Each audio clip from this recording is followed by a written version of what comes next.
Hello Pathanamthitta ഇന്നത്തെ വിശേഷത്തിലേക്ക് ഏവർക്കും സ്വാഗതം. അങ്ങനെ അബിയുടെ ക്യാബിനിലേക്ക് നവ്യ വരുന്നുണ്ട്. ആ ഒരു സമയത്ത് കുറേ ഡിസൈൻസൊക്കെ വരച്ചത് നവ്യേനെ എടുത്ത് കാണിച്ചിട്ട് നിനക്ക് ഇത് ഏതിലാണ് ഇഷ്ടം എന്ന് ചോദിക്കുന്നുണ്ട്.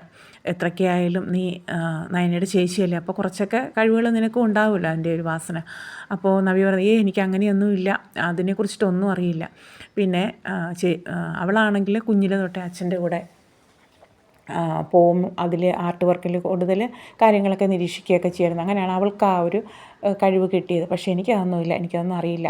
പിന്നെ ഇത് മൊത്തം മാളവിക വരച്ച ഡിസൈൻസാണ് കാണിക്കുന്നത്. അപ്പോൾ നവ്യ പറയുന്നുണ്ട്, നീ ഒരു കാര്യം ശ്രദ്ധിക്കണം, മാളവിക മാത്രം ആശ്രയിച്ചിട്ട് നമ്മൾ ഡിസൈൻ ചെയ്യരുത്, കുറച്ചൊക്കെ മറ്റാരെങ്കിലും കൂടിയൊക്കെ ശ്രദ്ധിച്ച് ചെയ്യണം എന്നൊക്കെ പറയുകയാണ്. പിന്നെ അബിയെ തകർക്കുന്ന കാര്യം അതിനെക്കുറിച്ചിട്ടാണ് സംസാരിക്കുന്നത്.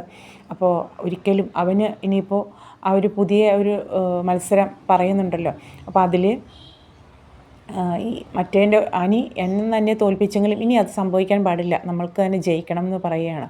അപ്പോൾ നവ്യം പറയുകയാണ്, ഒരിക്കലും ആദർശ് ജയിക്കാൻ പാടില്ല, ഇത്രയും മോശം സ്വഭാവം കാര്യങ്ങൾ വെച്ച് നടക്കുന്ന അവനൊരിക്കലും ജയിക്കരുത് എന്ന് പറയുന്ന സമയത്ത്, അങ്ങനെയാണെങ്കിൽ നീയും കൂടെ ഞങ്ങളുടെ കൂടെ കുടിക്കൂ, അന്നത്തെ ആ ഒരു ഇതിന് പോകുമ്പോൾ നീയും കൂടെ വന്നോളൂ എന്ന് പറയുകയാണ് കേട്ടോ.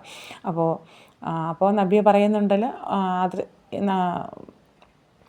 മാളവികയെ മാത്രം കണ്ടുകൊണ്ട് ഈ ഒരു ഡിസൈൻസ് മുന്നോട്ട് കൊണ്ടുപോകരുത്, മറ്റാരുടെയെങ്കിലും കൂടെ ഹെൽപ്പ് തേടണം, എന്നിട്ട് നമുക്ക് തന്നെ ഈ ഒരു ഈ ഒരു ഇതിൽ സമ്മാനം 1ാം സ്ഥാനം അതിൽ മത്സരത്തിൽ നമ്മൾ തന്നെ വിജയിക്കണം, അങ്ങനെയൊക്കെ പറയുകയാണ് നവ്യ. അതിനുശേഷം പിന്നീട് കാണിക്കുന്നത് അബി നേരെ പോകുന്നത് മാളവികയുടെ ക്യാബിനിലേക്കാണ് കേട്ടോ.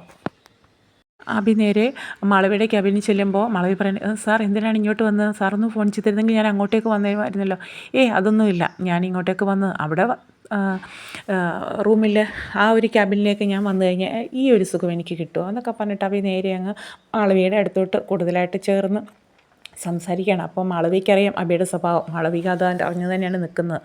അപ്പോൾ മാളവി പറയുന്നുണ്ട്, അപ്പോൾ മാളവിയുടെ കയ്യിലിങ്ങനെ വെക്കുന്ന രീതിയിലൊക്കെയാണ് അബി അങ്ങോട്ടേക്ക് അടുത്ത് ചെല്ലുന്ന സമയത്ത്, എന്താ സാർ കാണിക്കുന്നത്, ഇവിടെ ഒരു ഓഫീസ് ക്യാബിനല്ലേ, അത് മാത്രമല്ല ക്യാമറയൊക്കെ ഉണ്ട്, ഇങ്ങനെ എന്തെങ്കിലും ഒരു പ്രശ്നം ഉണ്ടായാലും സാറ് ഇതുപോലെ ഇവിടെ ഡേവിഡ് സാറും അതുപോലെ ഈ ജ്വല്ലറി മേലധികാരികളും, അപ്പോൾ അവരൊക്കെ കണ്ടു കഴിഞ്ഞാൽ പ്രശ്നമാവില്ലേ, ഡേവിഡ് ഒന്നും എന്നെ ഒരു ചുക്കും ചെയ്യാൻ പോകുന്നില്ല, അതെന്താ സാർ അങ്ങനെ, അതിനൊക്കെ മേലെയാണ് എൻ്റെ അധികാരം എന്ന് പറയുകയാണ്. അവർക്കും ഇതിനും മേലെ നമുക്ക് ജ്വല്ലറിയുടെ ഡേവിഡിനും മേലെ കുറേ മാനേജ്മെൻ്റ് ഉണ്ട്, അവരുമായിട്ടാണ് എനിക്ക് കൂടുതൽ പിടിപാട് എന്നൊക്കെ പറയുകയാണ്.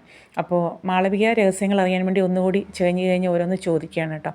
അപ്പോൾ അബി പറയും, നമുക്ക് പുറത്തോട്ട് പോയി സംസാരിക്കാമെന്ന് പറയുമ്പോൾ മാളവിക പറയുന്നുണ്ട്, അല്ല അത് വേണ്ട, അത് ഡേവിഡ് സാർ അങ്കിൾ അവരെന്ന് പറയുന്ന ഒരു പ്രശ്നമില്ല, അവർക്കാർക്ക് എന്നെ ചോദ്യം ചെയ്യാനുള്ള അവകാശമൊന്നുമില്ല, അതിന് മേലെയുള്ള ആൾക്കാരായിട്ട് എനിക്ക് നല്ല പിടിപാടുണ്ടെന്ന് പറയുന്നു. അങ്ങനെയാണെങ്കിൽ മാളവി പറയുന്നത്, അങ്ങനെയാണെങ്കിൽ നമുക്ക് പുറത്ത് പോകാം. പിന്നെ പുറത്ത് പോകുന്ന സമയത്ത് ഓരോ കാര്യങ്ങളൊക്കെ സംസാരിക്കുന്ന സമയത്ത് മാളവിക പരമാവധി അബിയിൽ നിന്നും കാര്യങ്ങൾ ചോർത്താനായിട്ട് ശ്രമിക്കുകയാണ്, ഓരോന്നോരോന്ന് ചോദിക്കുന്നുണ്ട് കേട്ടോ. ലാസ്റ്റ് മാളവിക ചോദിക്കുന്നുണ്ട്, സാറിന് ഈ ഒരു ജ്വല്ലറിയായിട്ട് എന്താ അടുത്ത ബന്ധം ചോദിക്കുമ്പോൾ, എല്ലാ കാര്യങ്ങളൊന്നും എനിക്ക് തുറന്നു പറയാൻ പറ്റില്ല, അതല്ല നമ്മൾ തമ്മിൽ ഇത്ര അടുത്ത സ്ഥിതിക്ക് എന്നോട് തുറന്നു പറയാൻ പറ്റില്ല, അങ്ങനെ എല്ലാ കാര്യങ്ങളൊന്നും തുറന്നു പറയാൻ പറ്റില്ല, എനിക്ക് നല്ലൊരു ബന്ധമുണ്ടെന്ന് മാത്രം പറയുകയാണ് കേട്ടോ. അപ്പോൾ ഇതൊക്കെ കേൾക്കുമ്പോൾ മാളവിക്ക് ഏകദേശം കാര്യങ്ങളൊക്കെ മനസ്സിലായി. അതിനുശേഷം നേരെ മാളവിക പോകുന്നത് ആദർശിൻ്റെ അടുത്തേക്കാണ്. ആദർശിനെ കണ്ട് കാര്യങ്ങളൊക്കെ അബി പറഞ്ഞതെല്ലാം ആദർശിനെ അറിയിക്കുന്നു. അപ്പോൾ ആദർശ് പറയുന്നു, അവൻ പറഞ്ഞതിൽ തെറ്റൊന്നുമില്ല, കാരണം ജ്വല്ലറിയുടെ ഉടമസ്ഥൻ എന്ന് പറയുന്നത് അവൻ്റെ അച്ഛനാണ്. അപ്പോൾ മാളവിക ചോദിക്കുന്നത്, അങ്ങനെ ഒരു കാര്യം കൂടിയുണ്ട്, അതുകൊണ്ടാണ് അവൻ ഇത്ര ഉറപ്പ് പറയുന്നതെന്ന് പറയുകയാണ്. അങ്ങനെ മാളവിക കാര്യങ്ങളെല്ലാം പറയുന്നു. അതിനുശേഷം ആദർശ് നേരെ നയന വീട്ടിലേക്ക് പോകുന്നുണ്ട്. നയന എടുത്ത് കാര്യങ്ങളൊക്കെ സംസാരിക്കുന്നത്. അപ്പോൾ നയന ഡിസൈൻ വരച്ച് പ്രാക്ടീസ് ചെയ്യുകയൊക്കെ ഒരു മത്സരത്തിൽ പങ്കെടുക്കാനായിട്ട്. അപ്പോൾ കൂടുതൽ സ്ട്രെയിനൊന്നും കൊടുക്കണ്ട, നമ്മുടെ കുഞ്ഞിൻ്റെ കാര്യം കൂടി നീ ഓർക്കണം, അതുകൊണ്ട് അതിനുശേഷം മതി കാര്യങ്ങൾ എന്നൊക്കെ പറയണം. അപ്പോൾ നയന പറയുന്നത്, അതല്ല, ഉറപ്പായിട്ട് എനിക്ക് ഈ ഒരു മത്സരത്തിൽ വിജയിക്കണം, നമ്മുടെ ജ്വല്ലറി തന്നെ വിജയിക്കണം, അത് നമ്മുടെ ആവശ്യമാണെന്നൊക്കെ പറയുകയാണ്. അപ്പോഴേക്കും നയനയുടെ ഫോണിലേക്ക് ഒരു കോൾ വരികയാണ് കേട്ടോ. പെട്ടെന്ന് ആ കോൾ ചെന്ന് ആദർശം എടുക്കുകയാണ്, മറ്റാരുമല്ല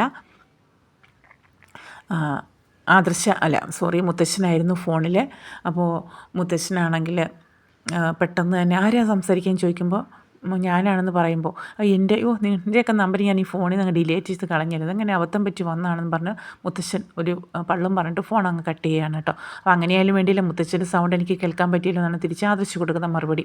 അപ്പോഴേക്കും നയനെ ഇങ്ങനെ പേടിച്ച് നിൽക്കുമായിരുന്നു, അവർ തമ്മിലുള്ള രഹസ്യ ഡീൽ വല്ലതും ആദർശ് അറിഞ്ഞാൽ പിന്നെ പ്രശ്നമാവില്ല എന്ന് വെച്ചിട്ട്. അങ്ങനെ അതിന് ശേഷം പിന്നീട് കാണിക്കുന്നത് പോലെ തറവാട്ടിൽ അവന്തിക എപ്പോഴും അനിയുടെ കാര്യവും പറഞ്ഞുകൊണ്ട് നടക്കുകയാണല്ലോ. അതുപോലെ തന്നെ അവന്തികയും അഭിയും നാഗേന്ദ്രനാണ് കാണിക്കുന്നത്. അപ്പോൾ അഭിയാണെങ്കിൽ കൂടുതലും മാളവികയെ പോലത്തെ ഇങ്ങനെ സംസാരിക്കണം, അവൾ ഭയങ്കര നല്ലൊരു ഡിസൈനറാണ്, അതാണ് ഇതാണെന്നൊക്കെ പറയുന്ന സമയത്ത് നാഗേന്ദ്രൻ ചോദിക്കുന്നു, ഈടെയായിട്ട് നിനക്ക് അവളെ ഇത്തിരി പുകഴ്ത്തൽ കൂടുതലാണെന്ന് തോന്നുന്നു. അപ്പോൾ അവന്തിയും അതിന് സപ്പോർട്ട് ചെയ്ത് പറയുന്നുണ്ട്.